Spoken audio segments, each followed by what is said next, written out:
All right, Matt, here's coach. The four players that we'll have will be Armando, Garrison Brooks, Kerwin Walton, and Caleb Love after coach.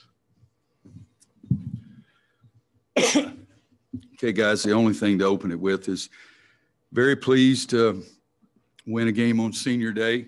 That's always been extremely important to me.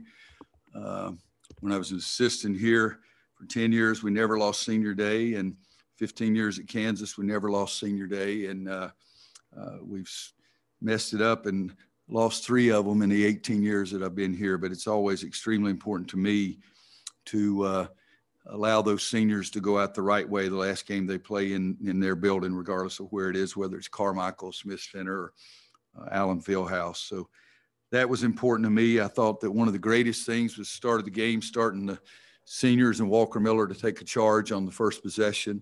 I've been after our guys all year long. I don't think we do anything close to what we want to do about taking the charge on the defensive end of the floor. I thought early in the game we got off to a great start, to say the least, and we were doing a great job on the backboards and getting some offensive rebound points. And then all of a sudden we quit. I think we only got one. I think Armando got fouled once in the second half. Is the only time we got an offensive rebound score. But we shot the ball in the basket, both halves, 55%. They missed some easy shots early. I thought that was good for us. Really, if I'm looking down there at the stat sheet, the only thing that gets me a little disappointed, again, is the 20 turnovers and the fact that they pressed us and we were way too conservative against the press. I've always felt like I loved it when somebody pressed us so we could attack, and we did not attack. And a lot of that, even though they're 24, 25 games and 83 practices, they're still freshmen, but we were way too conservative and turned it over way too many times against their press. But we did get the break going a little bit. I look down, I see the bench points, 73-7. It's a little it's understandable since we had some guys that started today that haven't normally done that. But Garrison, 6 for 9, 2 for 3 from three-point line. Again, Kerwin Walton, 4 of 7 from three-point line. And I think Caleb's offense in the first half was important to us. And they may have gotten it down to 12 or 13 or something like that. You've heard me before. I don't ever spend time looking at the score. I look at the time, but that's about it. But Caleb made a big drive and made the basket and got a free throw, and it sort of steadied us a little bit. But, it's a win on the last game of the regular season, senior day at home. So we're as happy as we can be. Greg Barnes. Hey, Roy, was there any particular significance to you kissing the court when you left? Yeah, we only lost one game there, and I always thought I loved the home arena and what we were doing. And this year, the home court was not fans. It was the familiarity of the basket, familiarity with the floor, familiarity with the background. And I'd like to go back over and play that Marquette game again, but it's not like golf. You don't get a mulligan. Andrew Jones. Coach, the 26-6 start, you just mentioned something about the rebounding and Walker's charge. It looked to me like the energy was extremely high during that period. What was the most important thing that kind of led to that kind of start? Again, I'll go back and say Walker Miller taking a charge was really big, and they helped us. They missed some shots early and turned it over, but was the score at the game one time 26-6? Were you talking about, Andrew, was that the score at the start of the game? It was 26-6, I think, just under the midpoint of the half. Okay, yeah. I didn't realize that. I was ahead, my team was ahead one time when I was coaching at Kansas in the Sweet 16 game, 24-6 to start the game. And John Clockerty was reffing the game, and they found in the Charlotte Coliseum a bolt that was raised up out of the floor about 1.5 inches. And they stopped the game, and one of my mentors was coaching the other team, was Coach Bob Knight. And we walked out on the floor to see what was going on, and they said they were going to stop the game and fix that bolt. And Coach Knight said, could we start the game over with a few other words mixed in there? And so that gave us all a laugh at that time. But again, I knew that we were doing pretty well. I'm not stupid, but I just rather see how we're playing based on what I see as opposed to looking at a scoreboard.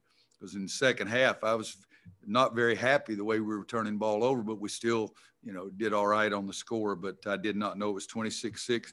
The enthusiasm of senior day, the enthusiasm of the last game of the year in the Smith Center, the enthusiasm of what you start playing for at this time of year, I think that led to us playing as well as we played. And we know we didn't play very well in our previous game.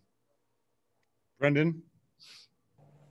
Hey, Roy. Yeah, you mentioned those 20 turnovers, and yet in the second half, it was never even a single-digit game. What does that sort of speak to about these guys' ability to sort of play through it and get out of their own way to some extent? Well, they need to do a better job of playing through it and getting out of their own way by stop turning the dadgum ball over is what it means. And, again, guys, I don't spend a lot of time looking at the score. I've told you that 1,000 times, but if you turn it over 20 times, you're going to lose a lot of games. I don't care if you shoot 55% or not. We caught Duke on a day where guys look down there. They're a better three-point shooting team than we are, and they were 5 for 27. So those kind of things help. Adam Smith? Roy, I know you often say, it looks a lot better when the ball goes in the basket, but you hit 8 threes today and got some early to seem to, get you going. Does it seem like for your team in particular that when those shots from 3-point range go in, it just seems to open up things more and get you in just sort of just a better rhythm offensively? Oh, I don't think there's any question that. It's the reason I say that about when the ball goes in, everything looks better. I think Kerwin Walton, when Kerwin makes those threes and he makes some difficult threes, the whole team gets enthusiastic about it. Garrison made 2 today. One of them was a last desperation shot at the end of the shot clock right in front of their bench. But I've always said, guys, I think you need to have a great mix. We need to have guys who can score inside, and we need to be able to have some guys who can make shots from the perimeter, and we need to make free throws. And we got a little bit of a good mix today, and I think that was helpful. Couple more. CL? Roy, you certainly tried to build your team in a way that it would be balanced, but how tough do you think you guys will be to beat in the postseason when you get contributions like this that you did tonight from a little bit of everywhere? Well, I think that's the reason I like it, because it's hard to focus on one area or one guy. We shoot 55 from the floor, 44 from 3, and 80 from the free throw line. And you're out rebounding the other team. So the only thing that you did poorly offensively is turn the dadgum ball over. And we can't do that. But I've always felt that the best teams were teams that were balanced. That you didn't say, we've got to guard the 3-point line or we've got to shut them out inside. Our better teams have always had good balance. But making those shots from the outside, Kerwin again, he's in the back of the room, and he's really going to enjoy talking to you like he always does. But he makes those baskets. He made one in the first half after he took the ball between his legs that had everybody on my team jumping around. So I'm looking forward to seeing that over again. Okay, Brian Keys, last one before Kerwin gets in there, please. Hey, Roy, you talked about it a little bit after the game, but I just wanted to ask, what was the importance of having fans in the stadium and having players' families out for the last game of the season here?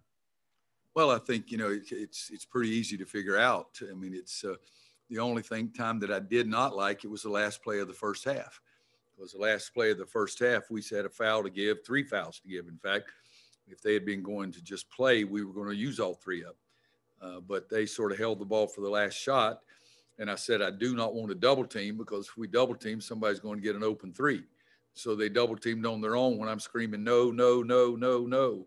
And so that's the only point that I didn't like it. But when you come to play basketball at North Carolina, you talk about or hear former players talking about running through that tunnel and hearing that crowd and getting on the court and seeing that Carolina blue wave out there.